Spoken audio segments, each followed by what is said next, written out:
Assalamualaikum warahmatullahi wabarakatuh.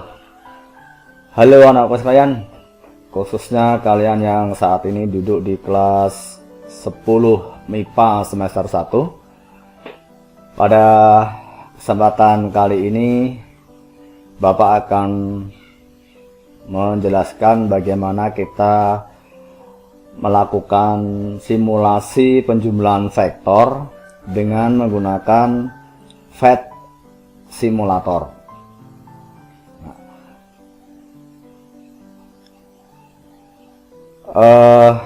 Sebelum kita menggunakannya, kita bisa memilih salah satu perangkat yang kita gunakan seperti yang tampak pada layar ini. Namun dari perangkat-perangkat ini yang Bapak sarankan kalian bisa menggunakan PC atau laptop. Ini akan lebih nyaman dengan menggunakan browser. Bisa salah satu bisa menggunakan browser Microsoft Edge, kemudian Firefox ataupun Google Chrome pada versi yang terbaru. Sedangkan kalian yang menggunakan Android bisa digunakan, hanya mungkin tampilannya cukup kecil sehingga mungkin agak terganggu dalam kita melakukan simulasi ini. Kemudian setelah kita siapkan perangkatnya, langkahnya cukup mudah. Kita bisa memilih salah satu link ini. Ini adalah link aslinya. Kemudian dua link di bawah ini Bapak sederhanakan linknya supaya mudah kalian ingat nanti. Baik, mari kita mulai saja. Kita klik salah satu linknya.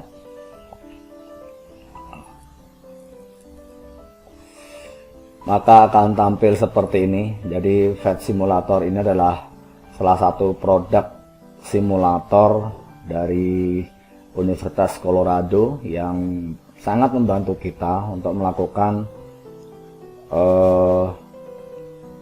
praktikum-praktikum virtual. Salah satunya adalah kita nanti akan melakukan simulasi penjumlahan vektor. Berikutnya, aplikasi ini bisa kalian gunakan secara online atau langsung dari situsnya, atau bisa kalian download dulu, terserah mana yang paling nyaman buat kalian. Nah, pada kesempatan ini Bapak akan menggunakan secara online atau langsung Bapak gunakan melalui halaman situsnya. Untuk menggunakannya, kalau kita menggunakan langsung, kita langsung klik di sini. Sedangkan kalau nanti kalian akan mengunduh atau mendownload, kalian download dulu di sini. Bapak akan langsung menggunakan dari situsnya. Klik saja di sini. Kemudian akan tampil seperti ini. Tunggu beberapa saat sehingga nanti akan tampil halaman utamanya. Ini adalah tampilan pada simulator untuk vektor kita. Ini beberapa pilihan. Ada vektor 1 dimensi, kemudian vektor 2 dimensi, kemudian kita bisa nanti melakukan eksplorasi dengan menggunakan banyak vektor. Kemudian ini nanti kita akan bisa mensimulasikan bagaimana penjumlahan vektor, menggambarkan maupun menuliskannya. Selanjutnya mari kita mulai yang pertama dulu, yang kita akan mencoba pada vektor 1 dimensi. Kita cukup klik di sini, tampilannya akan seperti ini. Ini adalah sumbunya. Ya, ini sumbu bisa kita geser-geser sesuai dengan kebutuhan kita. Kita juga bisa menggunakan pada arah vertikal dengan mengklik di pilihan arah sumbu di sini. Kita akan kembali pada sumbu yang horizontal saja. Nah, di sini ada vektornya yang akan kita gunakan. Misalkan kita akan menjumlahkan dua buah vektor pada arah sumbu X.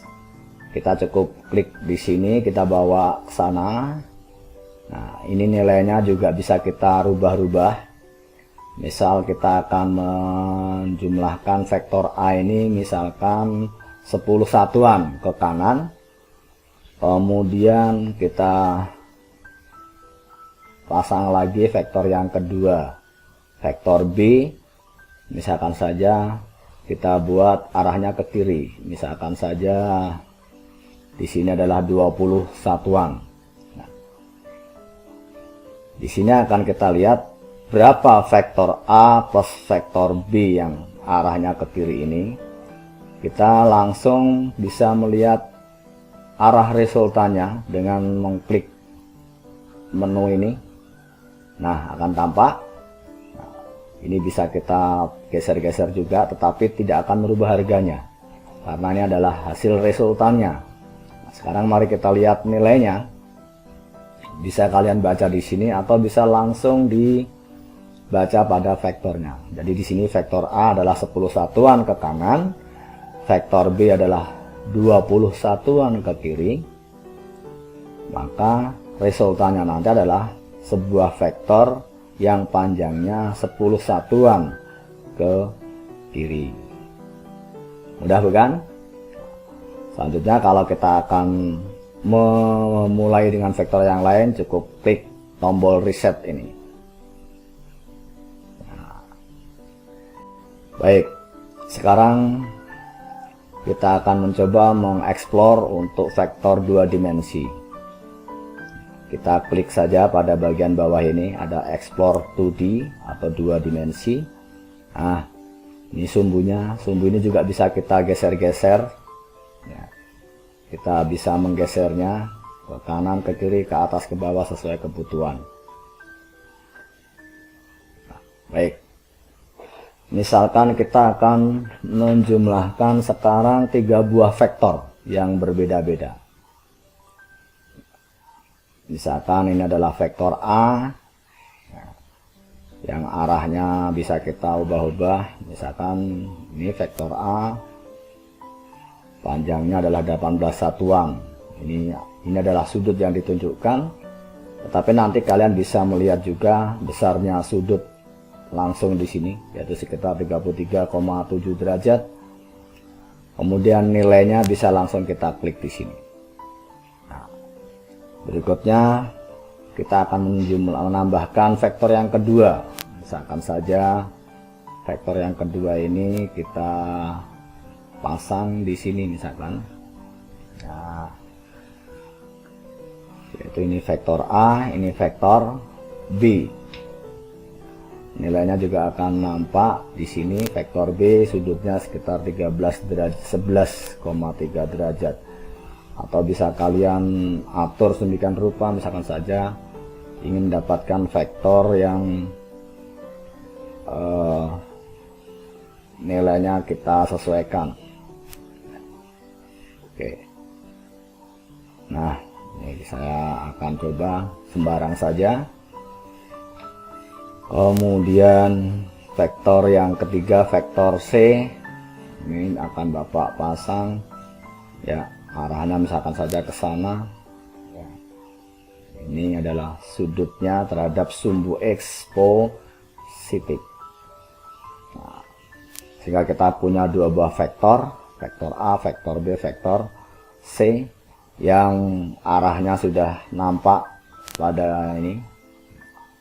Bagaimana kita nanti akan menjumlahkan ketiga vektor ini. Seperti yang sudah kita bahas sebelumnya, kita bisa menggunakan dengan cara analitis, tetapi kalau ini nanti maka akan secara otomatis akan dapat ditentukan hasil akhirnya atau resultannya. Kemudian kita bisa melihat komponen-komponen vektornya.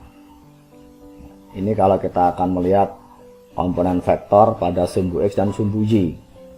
Ini kalau kita lihat di sini, ya, mungkin seperti ini. Kita lihat ini pada komponen sumbu X-nya.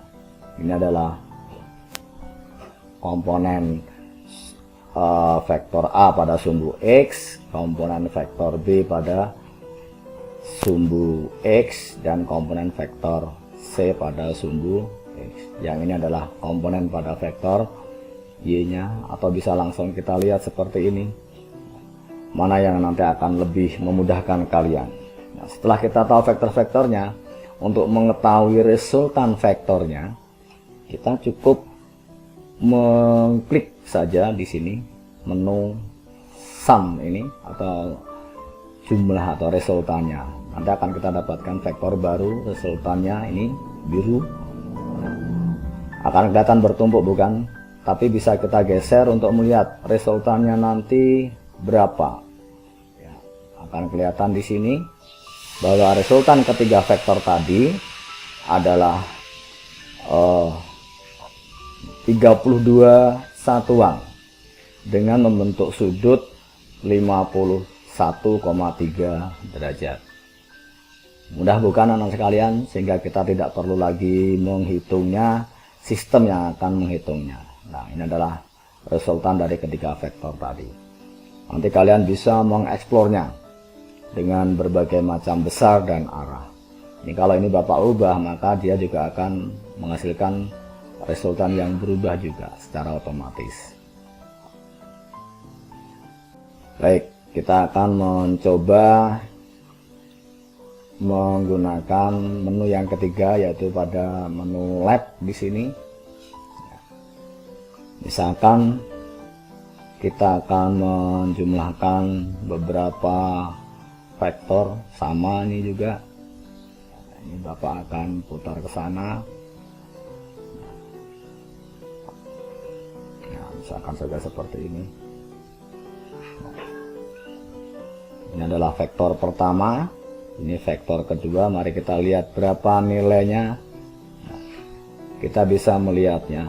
Nah, ini adalah resultannya bukan? Kita lihat, ini adalah salah satu cara yang lain pula, yaitu kalau kita menggunakan metode poligon. Ya, kalian bisa menggunakan sebanyak yang kalian inginkan, ya, dan seberapa vektor yang akan kita nanti coba untuk simulasikan. Dan kan terakhir kita akan mencoba bagaimana untuk menghitung penjumlahan atau mendapatkan persamaannya pada vektor itu. Kalau ini kita lihat, ya, ini kita riset dulu. Misalnya saja kita akan melihat ini adalah vektor A, ini adalah vektor B yang arahnya sembarang. Kalau kita mengendaki vektor A ditambah vektor B, di mana C ini adalah resultannya, ini adalah besarnya resultan yang akan langsung terbaca di sini. Demikian juga ketika kita merubah harganya, maka resultannya juga akan berubah. Ya. Kemudian kalau kita akan melihat vektor ini, kita ubah persamaannya misalnya saja menjadi A min B menghasilkan vektor C. Mari kita lihat. Nah, ini vektor C-nya. Atau bisa kita melihatnya nanti, misalkan saja kita ubah vektor A plus vektor B plus vektor C. Nah, ya. Ini nanti untuk menghasilkan vektor 0 istilahnya. Maka kalau kita pasang dengan menggunakan metode poligon, betul. Jadi ini vektor A plus vektor B min C sama dengan 0. Nah, ini bisa kita ubah-ubah nilainya, ya. Demikian anak sekalian, mudah bukan untuk menggunakan ini, dan nanti kalian bisa melakukannya untuk mengeksplorasi atau menyelesaikan masalah-masalah yang terkait dengan vektor dengan menggunakan simulator ini. Saya kira cukup sekian pembahasan Bapak tentang penggunaan VET simulator ini. Mudah-mudahan membantu kalian untuk menyelesaikan masalah-masalah yang terkait dengan menentukan resultan vektor pada suatu masalah. Terima kasih dan tetap semangat. Assalamualaikum warahmatullahi wabarakatuh.